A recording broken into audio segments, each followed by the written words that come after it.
सुंदरपुर गांव में वीर नाम का एक व्यक्ति रहता था जो वेल्डिंग का काम करता था।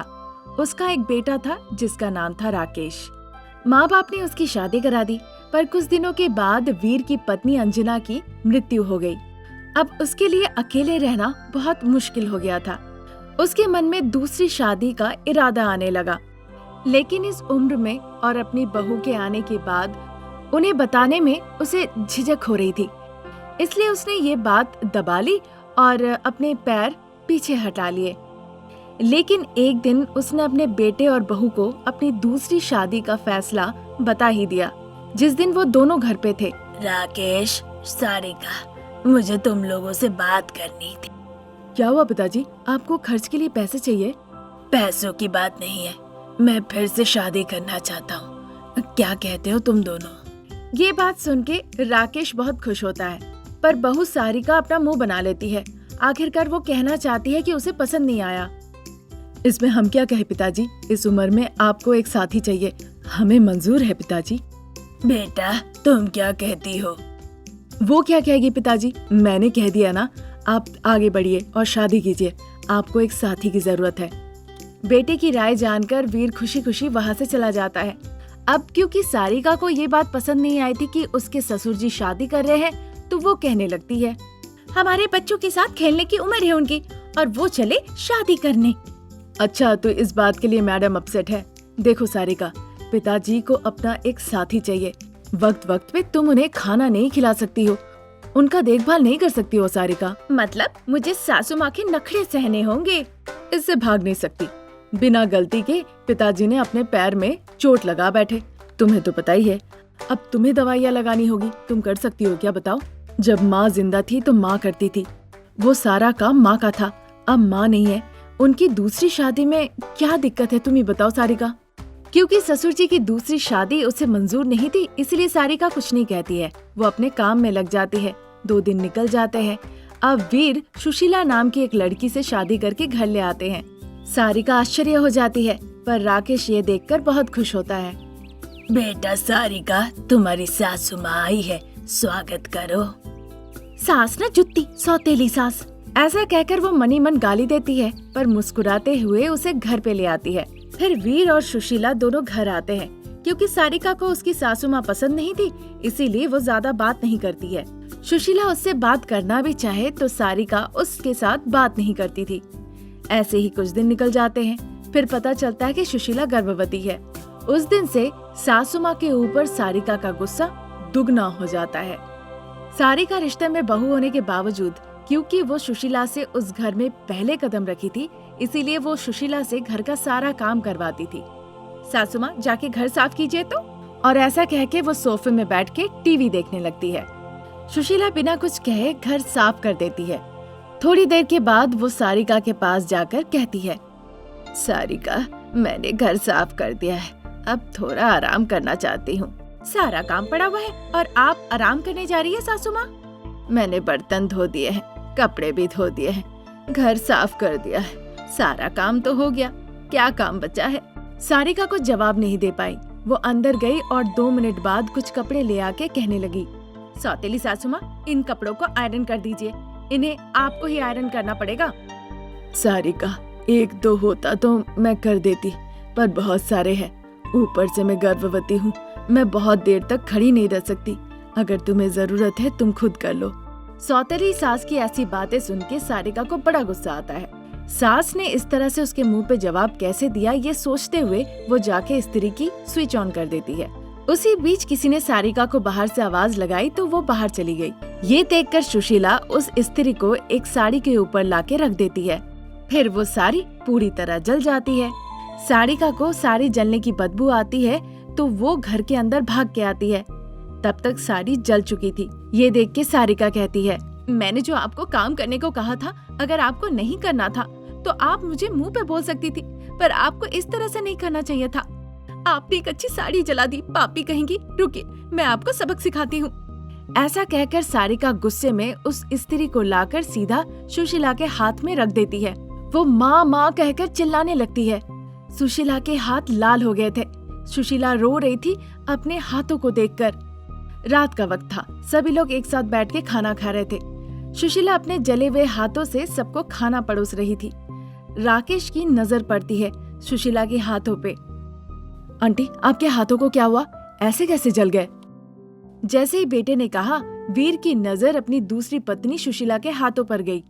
उसके हाथ पूरी तरह से जल गए थे और जगह जगह पर छाले पड़ गए थे। अरे सुशीला, हाथ कैसे जल गए? तब से पूछ रहा हूँ, जवाब नहीं दे रही हो। कुछ खास नहीं जी, गर्म पानी गिर गए थे तो जल गया। सारिका कुछ नहीं कहती है। वो जल्दी से खाना खाती है और वहाँ से चली जाती है। फिर वीर, राकेश खाना खाते हैं और अपने अपने कमरे में चले जाते हैं। सारिका जो कमरे में पहले से बैठी हुई थी, उसे देखकर राकेश कहता है, मुझे तुम पे शक है सारिका। तुमने सुशीला आंटी के साथ क्या किया?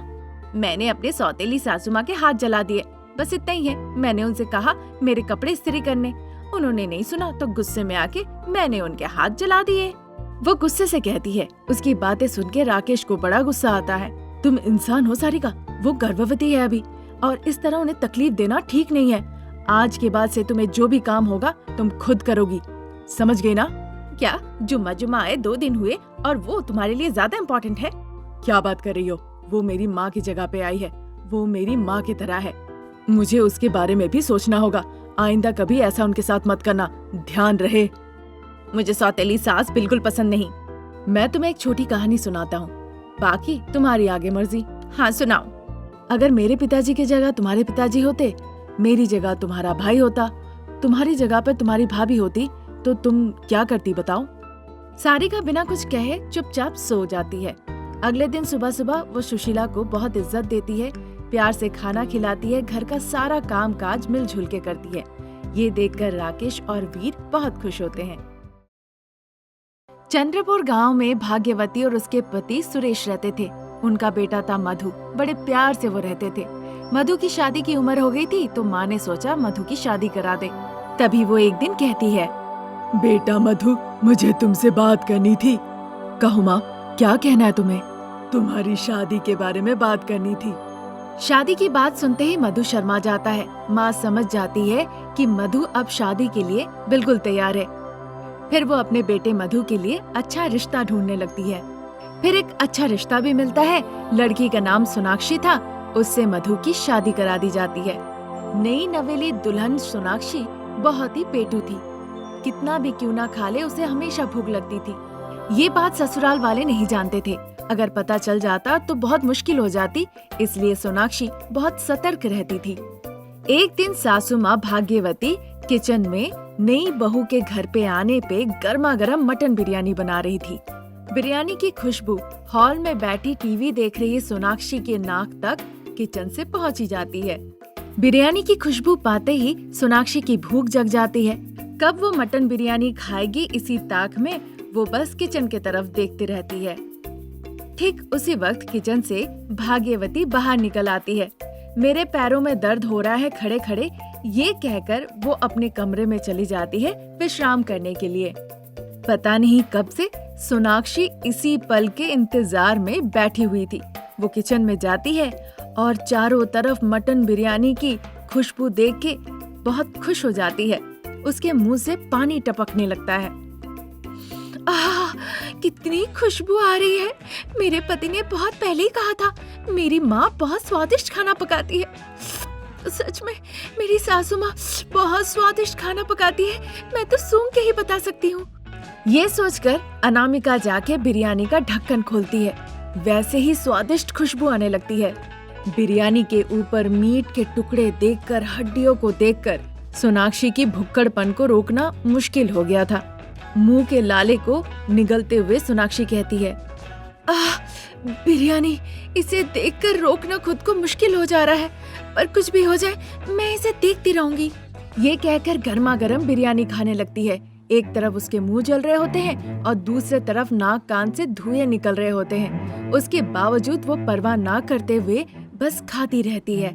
पूरे बर्तन के बिरयानी को खा के खत्म कर लेती है। फिर उस बर्तन को धो धा के वहीं उसके जगह पे रख के अपने कमरे में सोने चली जाती है। फिर थोड़ी देर में विश्राम कर रही भाग्यवती उठ के वहाँ आती है, पर वहाँ पे कोई बिरयानी नहीं था। साफ सुथरा बर्तन धुल के अपनी जगह पे रखे हुए थे। आखिर में हुआ क्या, भाग्यवती को कुछ समझ में ही नहीं आता। यहाँ पे जो पकाया था उसका बर्तन भी नहीं है, सब धुले हुए बर्तन रखे हैं। मुझे याद है मैंने खाना पकाया था, पर वो खाना गया कहाँ? तो क्या मैं ख्याली पका रही थी? असल में सच क्या है? तभी थोड़ी देर में बहू सोनाक्षी बाहर निकल आती है अपने कमरे से, जैसे कुछ हुआ ही नहीं। बहू, मैंने बिरयानी बनाया था यहीं पे, लेकिन नहीं मिल रहा। आखिर में हुआ क्या? कैसी बातें कर रही हैं माँ जी? मैं जब यहाँ थी आपने तो बिरयानी नहीं पकाया। मुझे लगता है आपने कोई सपना देखा होगा, थोड़ा ख्याल रखिए। फिर भाग्यवती सोच में पड़ जाती है। सासू माँ, क्या चाय बना दूँ? बनाओ बेटा, बहुत सर दर्द हो रहा है। मैं सोफे में जाके बैठती हूँ, वहीं पे ला के दे दो। ठीक है सासू माँ। सोफे में बैठे बैठे भाग्यवती को समझ नहीं आ रहा था आखिर में हो क्या रहा है।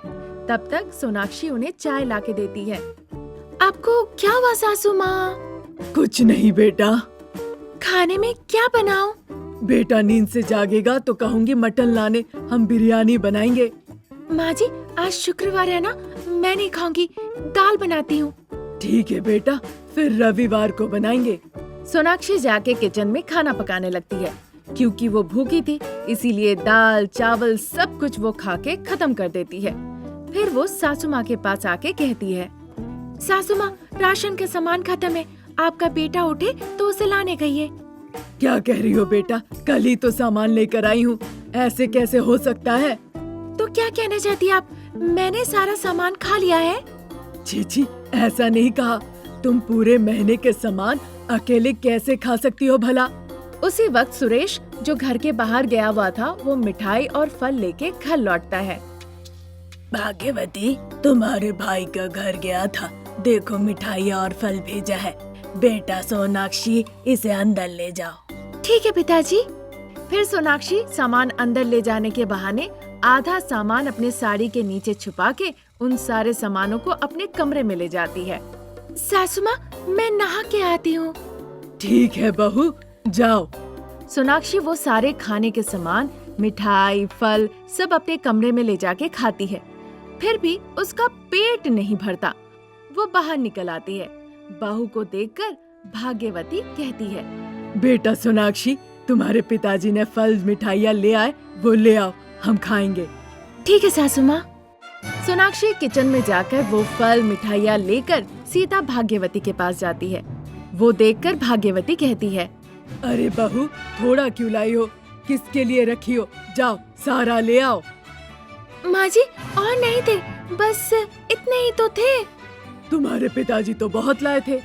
ये सुनकर सोनाक्षी रोते रोते कहती है, सासू माँ, आप मुझ पे शक कर रही है ना कि मैंने हटा रखा है?